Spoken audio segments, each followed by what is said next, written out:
Hey everybody, I'm Jesse, and welcome to another edition of Gen X Thinks.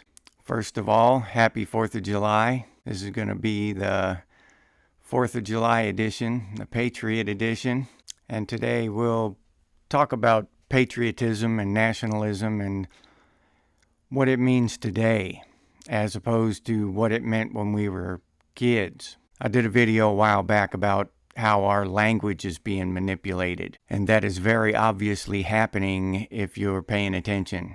If you just take a few minutes and look into it, you'll see that our language is being manipulated.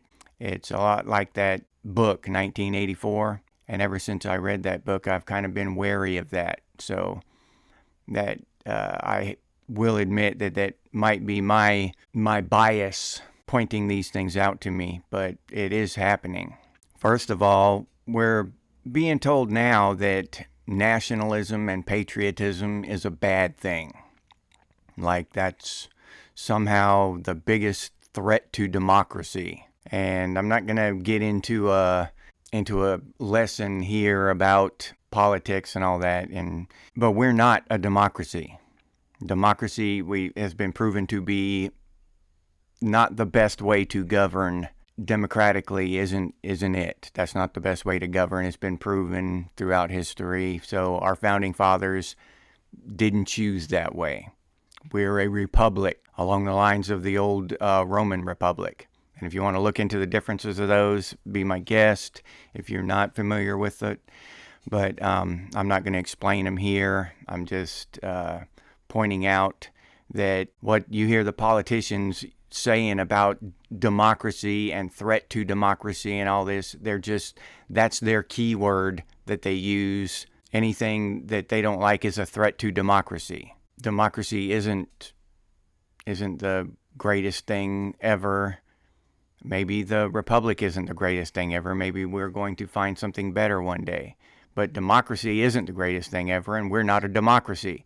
So saying that something is a threat to democracy is, I don't know what it is. It's a nothing sentence. There aren't many democracies in the world. Pure democracy, I don't know of one. I could look it up and see if there is one, but I don't think there is one in existence today.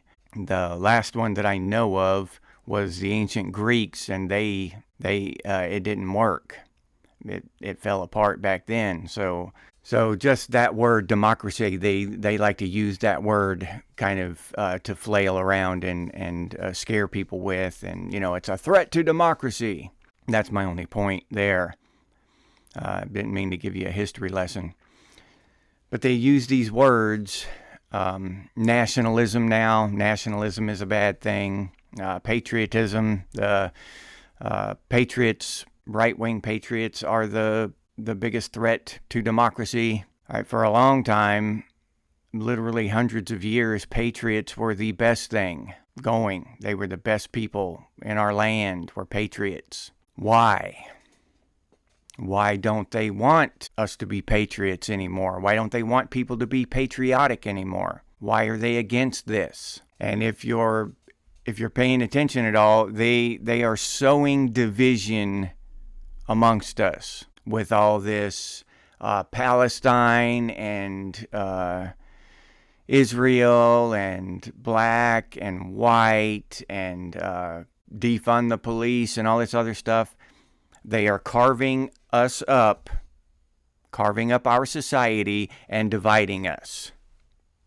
Okay, the biggest threat to their plan to carve us up and divide us all into these little boxes is a national unity, a national identity. We're all Americans. I don't care what color you are. I don't care what religion you are. I don't care what you believe.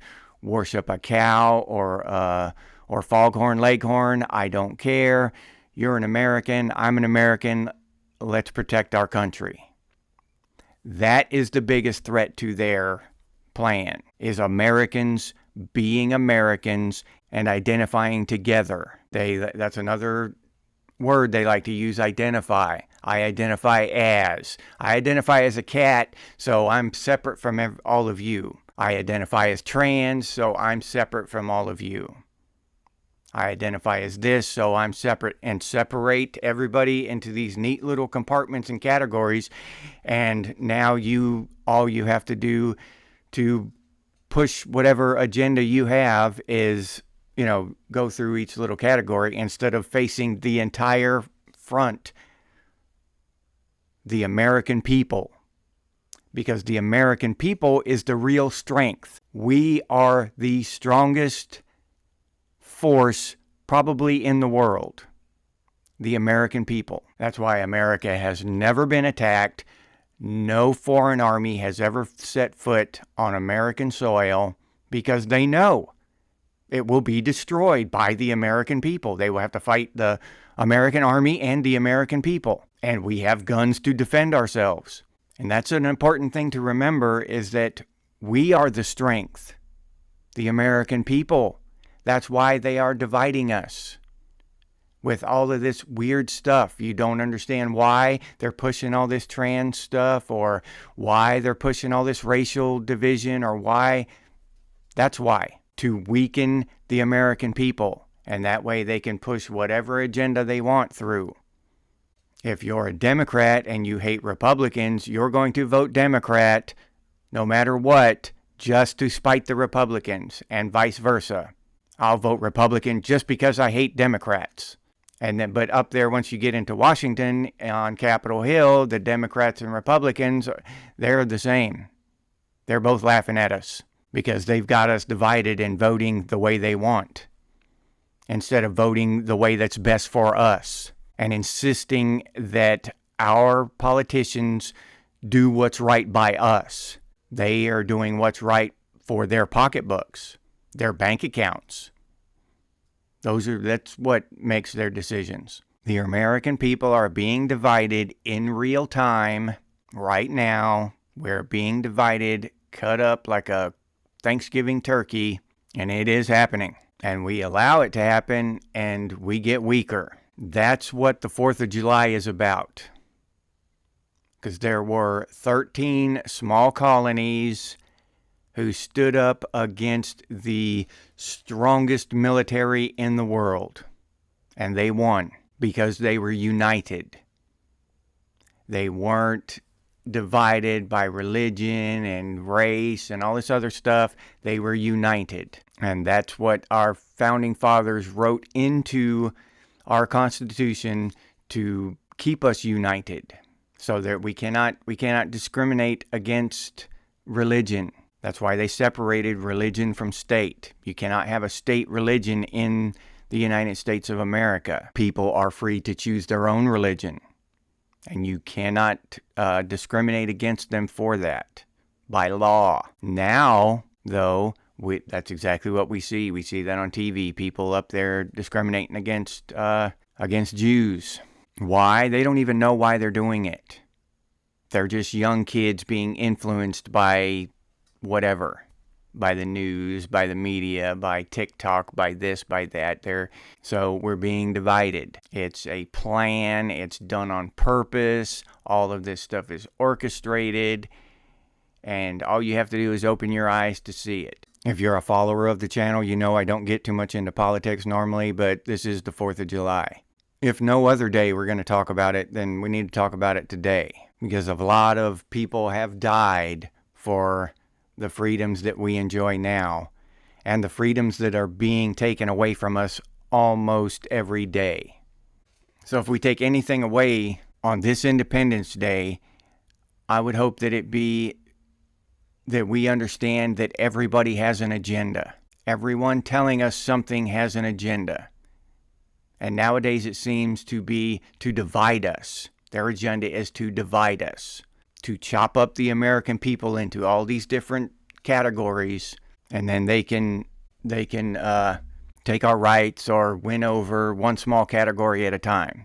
Because if we're all together and we all stand up against something, we win, hands down. Mic drop, walk off the stage, whatever, however you want to put it. We win, unless we are divided. And everybody should love freedom. Freedom should be the number one thing on every single person's mind.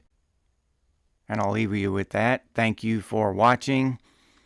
Once again, happy 4th of July. I hope y'all are having a blast out there. If you enjoyed this video, please like and subscribe and comment down below if you have anything to say about any of the topics I brought up today. Thank you to all those who have already subscribed. I appreciate it. I sincerely do. And if you'd like to support the channel by buying me a cup of coffee, I'll put the link down in the description. If you're interested in Gen X gear, I'll put that link down in the description as well. If you can't or don't want to support the channel in one of those ways, you can always support the channel by sharing these videos on your social media. And if you have any ideas you'd like to see come to life on an episode of Gen X Thinks, please put them down in the comments. Thank you, everybody, and happy 4th of July. As always, stay frosty, Gen X, and I'll see you on the next one.